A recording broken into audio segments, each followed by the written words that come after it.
Sócrates não é o pai da filosofia, mas roubou a criança.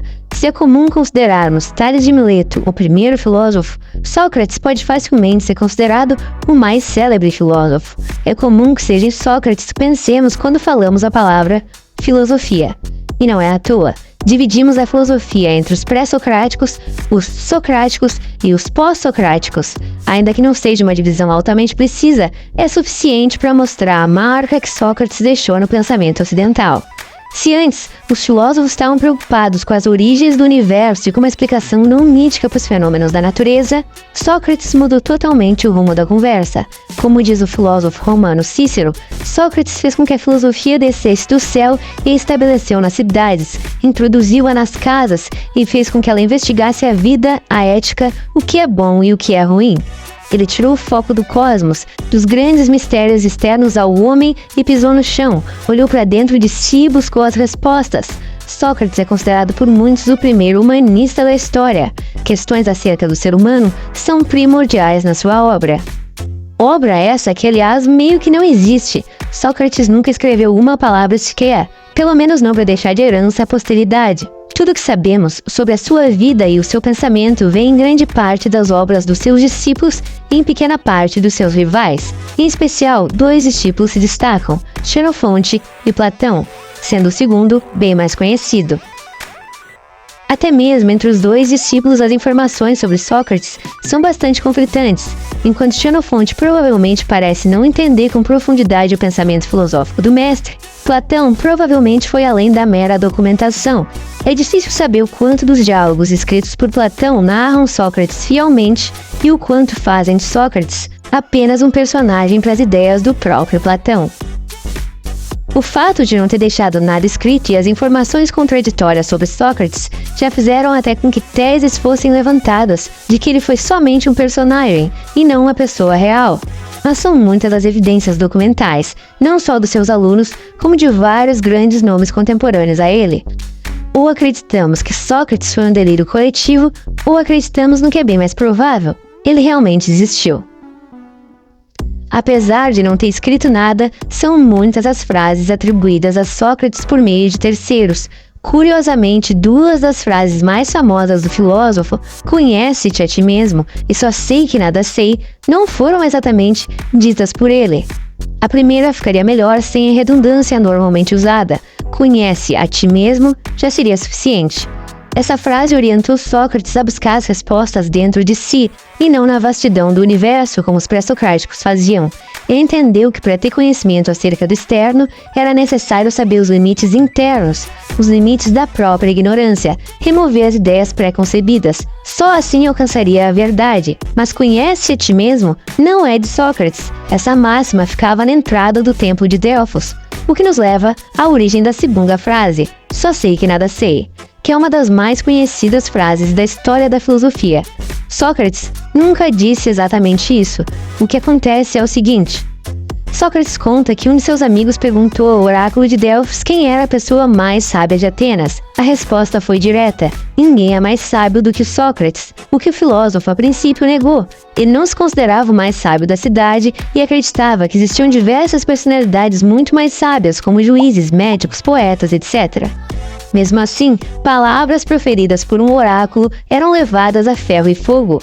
Então, como forma de investigar a veracidade da informação, Sócrates decidiu dialogar com essas personalidades, e à medida em que dialogava, ia notando que todos caíam em contradição, acreditavam saber algo que na verdade não sabiam. Daí Sócrates concluiu que era o mais sábio dos homens, não por saber tudo, mas por reconhecer as suas limitações e não se aventurar em assuntos que não dominava como os outros faziam. Ele diz que as pessoas não sabem nada de belo e bom, mas fingem que sabem. Em contrapartida, ele assumia a própria ignorância. Assumia aquilo que não sabia, e só devido a isso já era mais sábio. Resumindo de forma simplória e anacrônica, chegamos a "só sei que nada sei". Foram desses diálogos entre Sócrates e diversas pessoas em Atenas que surgiu uma das contribuições mais importantes da história da filosofia: a dialética socrática. De acordo com Sócrates, aquela ideia de que cada um tem a sua verdade rebaixa a verdade ao nível da opinião. Ele dizia que ninguém é dono da verdade e que a filosofia se ocupa justamente em buscá-la. A melhor forma de chegar até a verdade é por meio do diálogo. A dialética socrática tem 2 componentes, a ironia e a maiêutica. Ironia, em sua etimologia, deriva de dissimulação, basicamente porque Sócrates ocultava suas verdadeiras intenções, se passando por alguém ignorante quanto ao tema, e a partir daí, fazendo sucessivas perguntas ao interlocutor para que ele fosse obrigado a expor seus pensamentos rasos e contraditórios. A ideia não é ridicularizar ninguém, mas sim purificar o entendimento, desfazer as ideias pré-concebidas e chegar à essência da questão. A segunda parte é a maiêutica, que em tradução livre seria algo como dar à luz. Conta a história que a mãe de Sócrates foi uma parteira, e o filósofo dizia que assim como a sua mãe, ele também dava à luz, mas em vez de dar à luz crianças, dava à luz ideias. A metáfora serve para ilustrar que não era Sócrates quem detinha o conhecimento, ele simplesmente extraía o conhecimento que já existia no interior das outras pessoas. Esse tipo de diálogo foi muito além das ruas e praças da cidade e acabou cutucando a ferida da alta sociedade ateniense. Não era interesse dos poderosos que pessoas comuns, pensadores e trabalhadores se questionassem sobre o que de fato é justiça, por exemplo. Então, Sócrates passou a ser considerado uma ameaça à democracia.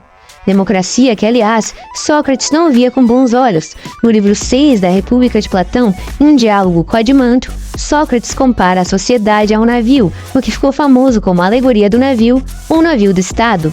Ele questiona Adimanto sobre quem deveria comandar o navio, qualquer pessoa ou pessoas especialmente treinadas em navegação. A segunda opção, obviamente, respondeu Adimanto. Sócrates, então, pergunta por que acreditamos que qualquer pessoa aleatória sem preparo prévio poderia ser eleita governante do Estado. Ele defendia que votar não é algo que devemos fazer intuitivamente, mas é uma habilidade que deve ser aprendida. Deixar que qualquer um vote sem educação prévia é tão irresponsável quanto, ou mais irresponsável, do que pôr pessoas aleatórias no comando de um navio em meio a uma tempestade. Alguns veem a posição de Sócrates como elitista, outros como uma forma de afastar a probabilidade de um governo baseado na exploração do medo, seguido de respostas simples e vazias vindas de uma elite demagógica que explora uma população frágil e sem instrução.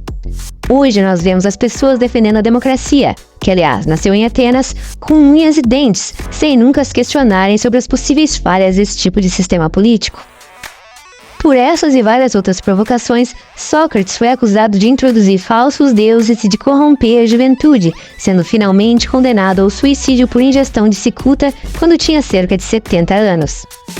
Apesar de ter a escolha de não cometer suicídio caso abrisse mão dos seus princípios, cessasse os questionamentos e se desculpasse, Sócrates optou pela morte, e aqui sim entra uma das famosas citações corretamente atribuídas a ele: uma vida não examinada não vale a pena ser vivida. É importante entender que o peso da morte era diferente naquela época e naquela sociedade, e Sócrates acreditava na imortalidade da alma e numa provável vida após a morte. Se ainda hoje não conseguimos definir exatamente o que é arte, o que é justiça, o que é beleza, mesmo que tenham surgido diferentes explicações ao decorrer dos séculos, boa parte da culpa pode ser atribuída a Sócrates. Obrigado, Sócrates. Parece senso comum que o mundo não seja preto ou branco, que existam diversas nuances entre os extremos, mas foi Sócrates quem introduziu uma gigantesca zona cinzenta. Pense bem, um homem que dedica sua vida em busca de autoconhecimento, que olha para dentro de si atrás de respostas, que questiona incansavelmente e não aceita as imposições da maioria, que enxerga muito além do pensamento coletivo e do senso comum, e reflete minuciosamente sobre questões que os outros não enxergam. Um homem que não se cala e não se curva perante as autoridades. Um homem que opta pela morte, ao invés de uma vida censurada e silenciada. Tudo isso faz de Sócrates o arquétipo perfeito de um filósofo.